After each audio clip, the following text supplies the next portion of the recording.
સૌપ્રથમ તો વાવ સુઈગામ બાબરની જનતાનો આભાર માનું છું કે એમણે ખોબલે ને ખોબલે મત આપ્યા. એક બાજુ નકારાત્મક રાજનીતિ, આક્ષેપોની રાજનીતિ અને પ્રજા કલ્યાણની કોઈ વાત નહોતી. બીજી બાજુ ભારતીય જનતા પાર્ટી કરેલા કામોનું ભાથું હતું, શું કરવા માગીએ છીએ આ વાત હતી અમારી જોડે. એટલે વાવ સુઈગામની બાબરની જનતાએ વિકાસને મત આપ્યો છે. આદરણીય નરેન્દ્રભાઈ, ભૂપેન્દ્રભાઈ, અમિતભાઈ શાહ સાહેબ, જેપી નડ્ડાજી અને સી આર પાટીલના નેતૃત્વમાં કમળને વિકાસના નામ ઉપર મત આપ્યા છે. એટલે આ જનતાનો આભાર માનું છું.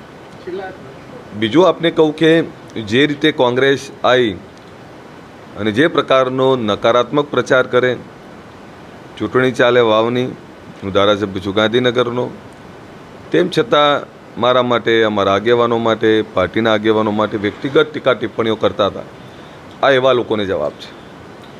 બીજો જવાબ એ પણ છે કે 2019માં બાય ઇલેક્શન લડ્યો ત્યારે આ એ જ લોકો હતા, ચાહે અમારા બેનબા હોય, જ્ઞાનીબેન, કે અમારા બળદેવજી હોય, રાત દિવસ ત્યાં મારા વિરુદ્ધ પ્રચાર કરી અને થોડા મતે એ મારી એ વખતે પણ હાર થઈ હતી. આ વખતે પણ સ્વરૂપજી ઠાકોર લડ્યા ત્યારે રાત દિવસ ઉજાગરા કર્યા, નીત નવા તરકટો, ખૂબ હેરાન કર્યા એ માણસને. મને પણ હેરાન કર્યો, ક્યાંક ગામડાઓમાં જઈ ના શકું, એ પ્રકારનો એક માહોલ પેદા કરવાનો પ્રયત્ન કર્યો.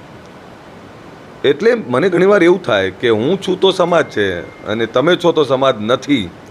પોતાની પાર્ટીને લોકો માને તો જ સમાજ, અને અમે નહીં તો કોઈ નહીં.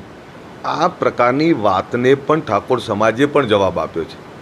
અને ઠાકોર સમાજે પણ એક તરફી મતદાન કરી અને એક સીધો સાદો સામાન્ય પરિવારમાંથી આવતા સ્વરૂપજી ઠાકોરને જીતાડી અને એમની એક જે માનસિકતા છે પોતાના માટેની, મારું એ મારું, તારા મારો ભાગ, આ પ્રકારની માનસિકતાને જડબાતોડ જવાબ આપ્યો છે. હું હજુ કહું છું કે સમાજની વાત કરતા હોય ત્યારે તમારી પાર્ટીની વાત કરો, એ મર્યાદામાં રહીને વાત કરો. પણ સમાજ જોડે ખોળો પાથરો તો તમારા જોડે રહે ત્યારે જ સમાજ સાચો. અને જ્યારે કોઈ સામાન્ય પરિવારનો દીકરો રાજનીતિ કરવા આવે ત્યારે એને રાજનીતિ નહીં કરવા દેવી. એટલે આ લોકો એવું ઈચ્છે છે કે અમારા પછી કોઈ નવો નેતા ના આવે. આ સમાજમાં પણ પોતાના વિસ્તારમાં સમાજમાં ભાગલા પડાઈ, સમાજમાં વેરવિખેર કરીને આવેલા છે. અને મને દુર્ભાગ્યપૂર્ણ છે કે મને ક્યાંક જાણવા એ પણ મળ્યું કે જે સમાજ સામાજિક રીતે જાગ્યો છે, જે સમાજ તમામ સમાજોની સાથે હળીભળીને કામ કરવા માટે હવે તૈયાર થયો છે, જે સમાજે પોતાના માથે નાખેલા કલંકો દૂર કર્યા છે, એ સમાજને મત માટે પૈસા વેચીને ખરીદવાનો પ્રયત્ન થયો, એને પણ જવાબ આપ્યો છે. અને મેં એ વખતે કહ્યું હતું કે જેને જેટલા પૈસા વેચવા એટલા વેચી લે. આ સમાજ આ વખતે એ જવાબ આપશે. ત્યારે આ જવાબ એમને બધાને છે. એટલે હું તો આ બધાને કહું છું અને સવિશેષ અમારા બહેનબાને કહું છું કે જે સમાજના નામે તમે જીતીને આવ્યા અને જે સમાજ તમારી જોડે હતો એટલે બીજા સમાજોએ તમારી જોડે રહ્યા, એ જ સમાજને વેરવિખેર કરી અને તમને ક્યારેય કોઈ ફાયદો નહીં થાય. જે અમદાવાદ, ગાંધીનગરથી જે નેતાઓ આવે છે, ક્યારેક એમના ત્યાં જોઈ આવો. એમને સમાજ અને સમાજથી કોઈ લેવા દેવા નથી. સમાજને વેરવિખેર કરવાનું કામ છે. સમાજમાં નવો કોઈ યુવાન તૈયાર થાય તો એને પાડી દેવાનું કામ કરે. જાઓ કલોલને કડીમાં જોઈ આવો. લોકો જોડે ઝઘડવું, લોકોને રંજાડવા, લોકોને પીંચ કરવા, આ પ્રકારના નેતાઓથી કોઈ ફાયદો ના થાય. સાથે હું વાવના તમામ સમાજોનો આભાર માનું છું. સૌ વિશે તમામ એ મોટા સમાજો અને તમામ નાના સમાજો કે જે સમાજોને ડરાવવાનો પ્રયત્ન થયો, એ જે સમાજોને ભ્રમિત કરવાનો પ્રયત્ન થયો, એ તમામ સમાજોએ ભારતીય જનતા પાર્ટીના વિકાસના મંત્રને આ મત આપ્યો છે. આજે પણ વાવ સુઈગામ બાબરના અનટચેબલ એરિયાઓ છે, જ્યાં આજે પણ ક્યાંક વીજળીના પ્રશ્નો છે, રોડના પ્રશ્નો છે, જે કંઈ પ્રશ્નો છે એ પ્રશ્નોનું નિરાકરણ માટે મત આપ્યો છે. એટલે અમે સ્પષ્ટ એવું માનીએ છીએ કે જ્યારે જનતાએ આદેશ આપ્યો છે ત્યારે અમારી જવાબદારી વધે છે. એ જ્યાં રોડ ખૂટે છે ત્યાં રોડ, જ્યાં પાણીની જરૂર છે ત્યાં પાણી, કારણ કે રાધાનેસડા પાણી અને વીજળીના પ્રશ્નો છે, અબાળા અને ત્યાં સિંચાઈના પાણીના પ્રશ્નો છે.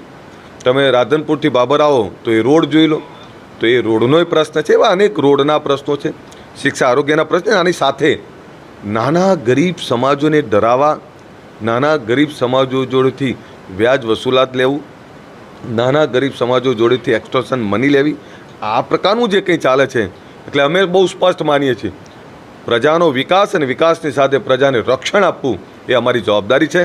એટલે ભાભર અને વાવ સુઈગામની જનતાએ જે અમારા પર ભરોસો મૂક્યો છે, તો આના માટે હવે અમારી જવાબદારી વધે છે. પણ હું આભાર માનું છું સર્વ સમાજનો અને એની સાથે ઠાકોર સમાજનો કે એમણે સમાજના દીકરાને ખૂબ મત આપ્યા અને સમાજના દીકરાને એક તરફી મત આપી સર્વ સમાજોને સાથે રાખી અને આ વિજય બનાવ્યો છે.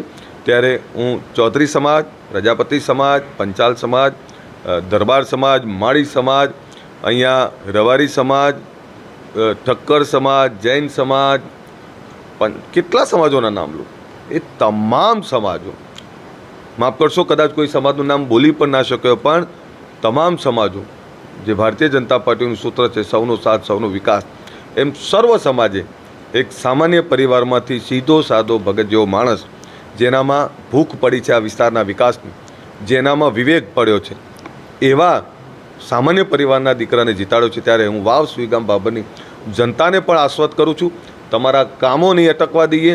અમે બધા જ સાથે રહી અને 7 વર્ષથી તમારી જે ભૂખ છે એને સંપૂર્ણપણે દૂર કરવાનો પ્રયત્ન કરીશું. અને આ દીકરો તમને કામ પણ કરશે અને ભૂલથી પણ તમારા આત્માને દુઃખ થાય, તમને દુઃખ થાય એવો કોઈ એનો વ્યવહાર નહીં હોય, એની ખાતરી અમે આપીએ છીએ. આજે ચૂંટણી પતી ગઈ છે ત્યારે અમે કામોની વાત લઈને આવતા હતા, એ લોકો ગાળોની વાત લઈને આવતા હતા, એ લોકો તોડવાની વાત લઈને આવતા હતા, એ લોકો જાતિવાદની વાત લઈને આવતા હતા. મને એ ખબર નહીં પડતી, એ કરે એ બધી લીલા છે અને અમે કરીએ એટલે જાતિવાદ. મને ખબર નહીં પડતી તમે શું કરવા માગો છો. એટલે આવા લોકો જે બે મોઢાની વાતો કરે છે, જે લોકોને મૂર્ખ સમજે છે, મતદાતાઓને ગીરવે મૂકવાની વાત કરે છે, એ મતદાતા